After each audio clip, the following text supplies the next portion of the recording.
Time to fuel your business success. Welcome to Harmonious at Lunch. We're bringing you bite-sized advice and expert conversations to drive clarity and growth 5 days a week. Make sure you join our Facebook group at humanop.com/lunch, where listeners like you and our guests hang out so we can find harmony in business together. If you're building a business, you're in the right place. Let's dive in. Hey, welcome back to another update of Harmonious at Lunch, another great week of episodes. We're going to dive in this week, but I just want to start with a little PSA. I started this podcast because I listened to a bunch of podcasts in the past. I used to be a podcast junkie. I've probably said that on this show a number of times. And it always seemed like every show about business really only cared about business, that I listened to at least. And I know things have changed recently, but my whole goal was with this show was to build the whole entrepreneur. There's more to life than just business. There's more to business than just business. You have to be a well-rounded person and a well-rounded entrepreneur. And it came to the forefront for me this week. I had a health challenge that interrupted my week. And I was just reminded of all the amazing guests on this show who talk about personal health, physical health, and how that has to be a priority. Not that it wasn't for me, but even if you do prioritize it, those things can come up and they can be scary situations. So I want to continue that focus and maybe even bring more of those people in, because the stress of life, the stress of business, it can catch up with us, and it's a real thing. And if you're dealing with that right now, I feel for you. My heart goes out to you.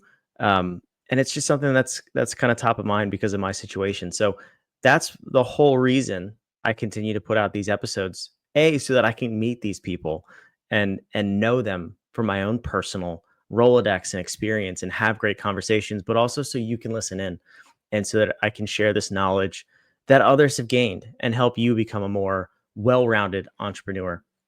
But I want to dive in this week with the normal weekly update, the roundup from the past 4 episodes this week. And we had some really great guests. I was really trying hard to have a week of guests where I loved every single episode, but that wasn't the case again. That's okay. 3 out of 4 is not bad. We had 3 really great episodes and then one that it just didn't resonate fully with me, but we'll get into it. We had Peter Awad, Cheryl Einhorn, Paul Flowers, and Dr. Alain Salas. And we went through and we talked about a number of different things. We talked about everything from Jesus on Monday to manifestation on Thursday. And those 2 things typically don't go well together. But we're going to see how it all came out. And I thought it was an interesting week of episodes. A lot can be learned. Let's start with Monday, purpose-driven leadership, Peter Awad. And he was an incredible guest. I love everything about Peter. He's a coach. He's rooted in his faith, which we talked about a lot on the episode. Something that's very, very important to me, and spreading the name of Jesus is a passion of mine. I'm glad I get to do that on this show. And it's a passion of Peter's too. He was absolutely fantastic to sit down and talk with. We had a great conversation. We explored all different things, but really making sure that you're surrounding yourself with the right people and making sure that you have the right thought process and that you have purpose in your business. He asked a really, really powerful question, or posed a powerful idea on the episode that you can't do everything by yourself, but also, are you happy doing what you're doing? It was one of those moments where I had to think back in my past and say, I probably had that moment where if I asked myself authentically, am I happy doing this? The answer would have been no. And I should have stopped so much sooner. And he gives you the permission to sit back and think and really sit with those questions. And this was an episode that may cut deep for a lot of people. So let's hear what Peter has to say. We'll play a clip from this episode and then we'll move on. You didn't make yourself. That's ridiculous. And oh, by the way, Christian or not, last I checked, you needed team members and coaches and consultants and vendors and customers. So nobody's self-made. That's crazy. You're not growing your business in a vacuum. Yeah, it's a great concept. I love that. And so many people say, I'm self-made. I've done this by myself, whatever. No, you didn't. No, no, you didn't. It's one of those things where, again, take a different look at the way you see yourself and the way you see your business. It was a deep conversation. It was an amazing conversation. I strongly recommend, if you haven't already, go back and listen to Monday's episode with Peter Awad. Tuesday's episode, Cheryl Einhorn. This was super cool. She came on talking about how to make better decisions. I'll put the thumbnail on the screen here. Make confident choices, making better decisions, just making sure you have a whole framework about how you make decisions. And this to me is one of those sort of secret sauces to growing a business. If you hire great people, that's part of the equation. You also need to empower them with how to make good decisions. Just having good people really does nothing for you as a business owner, if they can't make good decisions, they can't operate without you, or they can't operate within a framework. So Cheryl's framework, the area method, that she's researched and practiced for over a decade, is just one of those things that you can train people to use and make objective decisions based on facts and reality, and take emotions out of it. I love stuff like this. It would reminded me of the book The Six Thinking Hats. I forget the name of the author off the top of my head, but you can look it up. And it's a decision making framework. It's a framework to operate within, to just gather the right information and making sure you're objectively making decisions and making the right decisions, and not making impulsive decisions too. There's so much to unpack here.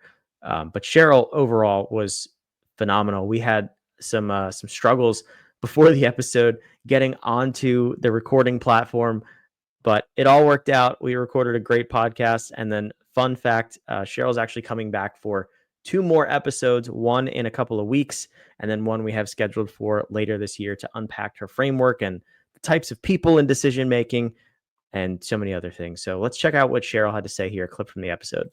Well, last week I was in London doing a day of training with female senior executives from around the world. And we were talking about good and bad decisions, which seems like such a deceptively simple question, right? But when you really think about it, who are you answering for? What time period?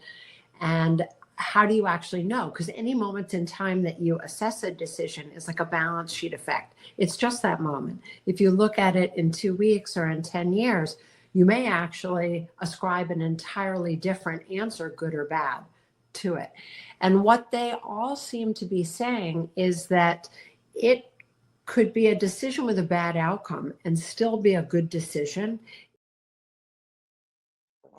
Yeah, we unpacked so much on that episode, and it was just really great to hear that it's something that you can learn. I've heard a lot of people say, they make good decisions, they make bad decisions, they're a slow decision maker, they're a quick decision maker.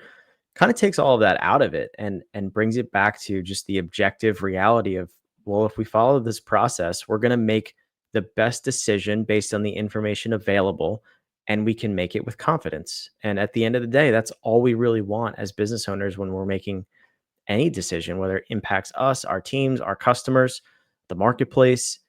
We want to just be confident and know that we did the right thing with the information present. Get the second guessing out of the way.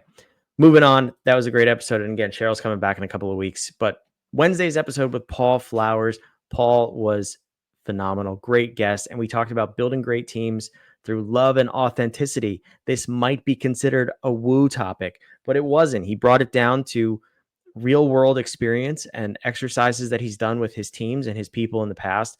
And I fully believe in this. I think if you are not, this is why we exist as Human Op, right? To show you who you authentically are and help you operate in alignment with that. If you're not being authentic, if you're putting on a facade, or you're trying to show up in a way you think someone else wants you to show up, you erode trust. It's impossible to build trust. If you can find a way to operate within your authentic self, your authentic being, trust builds faster. You have the ability to lead with love, like Paul is saying. You have the ability to actually lead in a manner that people will want to follow. And it's so powerful when you actually embrace it. The crazy part, though, is that we're actually not taught how to discover our authentic self. We're taught to read books and mimic other leaders and do what other people do and pretend. And the list goes on and on and on. And if you can just take a step back and discover who you authentically are, again, humanop.com, we can help you do that through our app. It's free.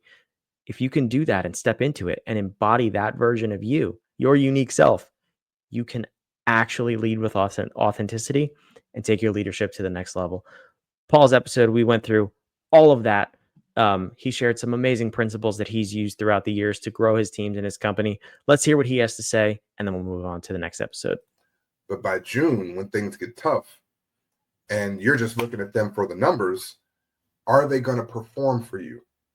Right now, if love and authenticity and connectedness are present, absolutely. They'll go through animals and family members passing to needing to change homes or physical injuries. They will go through these things or grow through these things, as I like to say, and perform at the highest and even higher levels when certain things are present. But when they're not present, Brandon, anything can take them out. Anything can take them out. Oh, I scratched my arm on the desk. I've got to go home sick for a week, right? Yeah, that's happened to me a number of times with employees in the past. And if I look back and think about it, I wasn't being authentically me and I wasn't caring about those people. And anything really did take them out. You look at high performing teams and other teams that I've led, and they, just like Paul said, they would run through brick walls for the mission of that company and to be on that team and for the other people on that team. And if you can just root your leadership in who you authentically are and lead with love and lead by example, that stuff really all is true. And that's how you take your business to the next level. And that's how you really start to scale your business. You can do it by a dictator and tyrannical leadership. It's just not going to be as fulfilling for sure. And it's definitely not going to last as long. So go check out that episode. And thanks to Paul for stopping by. I was actually on Paul's podcast too. And we had a great conversation about the human op technology and how we want to help people step into that authenticity from a scientific perspective. So I would go check that out too. Should be in the show notes, either down below this one or down below that episode, but go check that out. Last but not least, Dr. Alain Salas, and he was a great guy. Here, I'll put the thumbnail on the screen here if you're watching. Crush Your Limits. But this episode, I just couldn't really get into myself. There was some interesting concepts, but it's stuff that, I've definitely heard from other places about deleting limiting beliefs. And, some of the things were cool about you don't have to go through this lengthy process to like rewire your system. You can just choose to do it. I would have loved to see a little bit more action in the episode, action steps, next steps, whatever you want to call it. But for me, it wasn't my favorite episode of the week. There was still some valuable content in it though. Let's hear what Alan has to say here, and then we'll wrap up this episode. And after number 3, you want to make sure, as you know, if you start a business and you say, "Oh, I think I'm going to start a business. I feel good about it," but if you don't take any action, that's a fantasy. It never is going to happen, right? And so number 3, you want to make sure that you manifest that into your life, and you take, the first step, right? And so that's how we do the first phase, just to make sure we clear as much as possible. Our mind is working for you, Brandon, instead of against you. Yeah, it's a great reminder to just make sure your mind is in the right place. And then now that I sit and think about it, it was really, for me, I want to bring on guests on the show who add value and give without the expectation of return. If you go and take action on whatever their call to action is, that's fantastic. And I hope some of these things do help you and you do take action. But for me, on that episode in particular, now that I'm thinking about it, I remember it was at least 2 minutes at the end of the episode was sort of a sales pitch to upgrade into the program or whatever it was. And it rubbed me the wrong way. So the content was good. It was just the ending of the episode that I wasn't in love with, but that's okay. We live, we learn, we move on, and you always have the option to say no or just not take action. So the power is in your hands, but I want to hold that commitment to bringing you high quality guests, great conversations, and really, really valuable content that you can continue to use to run, grow, and scale your business. And your life. Let's not forget about that. Bring this full circle. So I'm excited about this week's episodes. I hope you listen to all of them. We have another 4 incredible guests already lined up for next week. I'm excited for these conversations, and we're going to unpack them again next Friday. I'll give you the behind the scenes. I'll give you the details, the things I pulled from it, what I liked, what I didn't. I hope to see you there, and I hope you subscribe to more Harmonious at Lunch. Help us grow this audience and help more business owners build a more harmonious business and life. We'll see you next week. Another episode of Harmonious at Lunch in the books. I hope this episode made you think and you grabbed some actionable ideas to propel your business. Don't forget to like, comment your takeaways, and subscribe wherever you're listening so we can help more entrepreneurs just like you achieve harmony in their life and business. For cutting-edge tools that bring clarity to your people and processes, check out humanoff.com to download our app today. See you next time.